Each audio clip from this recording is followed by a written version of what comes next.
I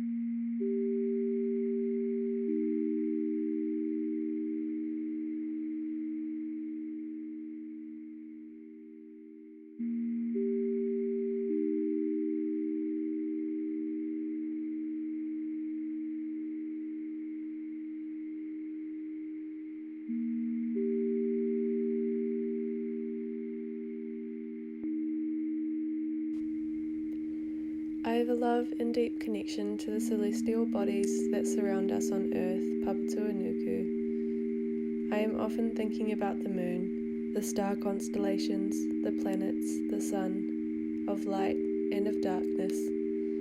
I find myself observing and appreciating these occurrences. However, I don't usually delve or unpack the science of how they are formed or exist. Something that I've recently been curious about is the colour of the sky and the often dramatic changes we see from Earth in the transition from day to night. This has led me to an investigation surrounding this concept. My curiosity in the colour of our sky also stems from stories shared by Māori about Te Whānau Marama, the celestial bodies in our sky or family of light. To begin my exploration and investigation into the formation of colours we see in the sky, I'd like to first share the significance of these transitions from a kaupapa Māori perspective. For Māori, the transition from darkness to light is viewed as a cyclical process of death and rebirth. As the sun rises each morning and sets each evening, the world follows a daily cycle of light, te ao, and darkness, te po. Māori creation stories emphasize this movement from nothingness and darkness to the world of light, te ao marama. It is said that the world itself is created each morning with the rise of the sun. I felt this to be a powerful concept. In waking and emerging from sleep, the day is anew and afresh, a blank canvas, fresh sheets, the first sip of your morning coffee. Greeting the day with an intention of love and gratitude is something that I feel guides me. The colours that we see in our sky are transitional and changing. The early oranges setting us in motion, the bigness of the blueness making us feel alive. Or as the day fades and dissipates to black, we retreat and yawn into a slumber.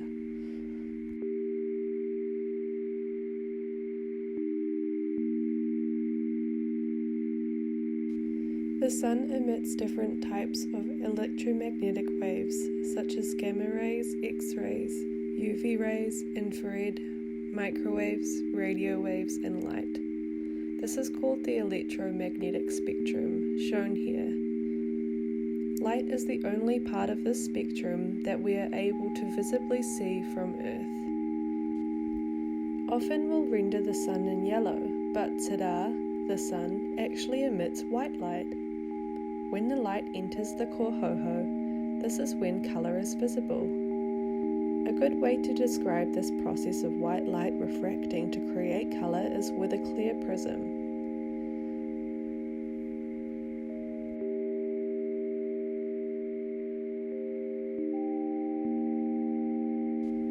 Light is energy, a wave of vibrating magnetic and electric fields. Light does not refract in one uniform line. Each colour has a different wavelength. As you can see in the photo, purple has the shortest wavelength and red has the longest wavelength. The size of the wavelength means that they interact within our atmosphere and within our perception from Earth in different ways. The Earth's atmosphere is made up of different elements such as nitrogen, oxygen, argon, and carbon dioxide. Our atmosphere also contains water vapour. In addition, Earth's atmosphere contains traces of dust particles, pollen, plant grains, and other solid particles. These are shown in the diagram as the purple dots. When the light of the sun shines on our Earth, it is interjected, dispersed, and scattered by the different molecules in our kōhauhau atmosphere, very much like the prism shown before. What is important to note, however, is that certain wavelengths are better at scattering and therefore more visible. This is called Rayleigh scattering, and it occurs when certain particles are more effective at scattering a particular wavelength of light.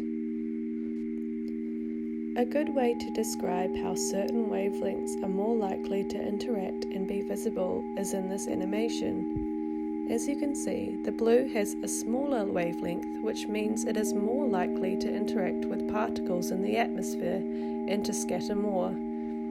Red has a larger wavelength, which means it is less likely to interact with particles in the atmosphere, and so it scatters less.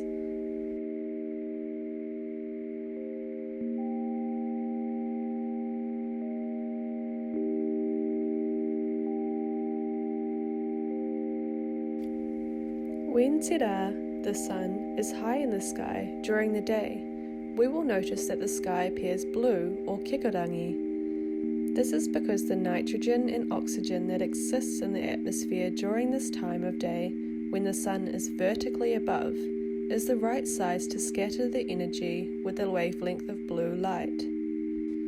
The distance between the sun and you on Earth is shorter during the day and longer when the sun is rising or setting. This is because the Earth is rotated. When Te Rā is low in the sky, light has to travel through more of the atmosphere. During this longer passage, the dominant blue wavelengths of light are scattered and blocked, leaving the longer, unobstructed red wavelengths to reach Earth and lend their tints to the sky at dawn and dusk.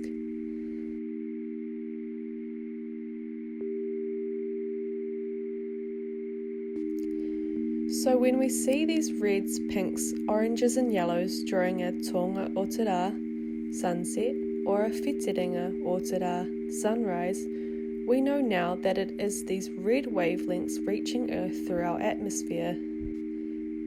In summary, the light from the sun is refracted and scattered through the atmosphere and towards the Earth.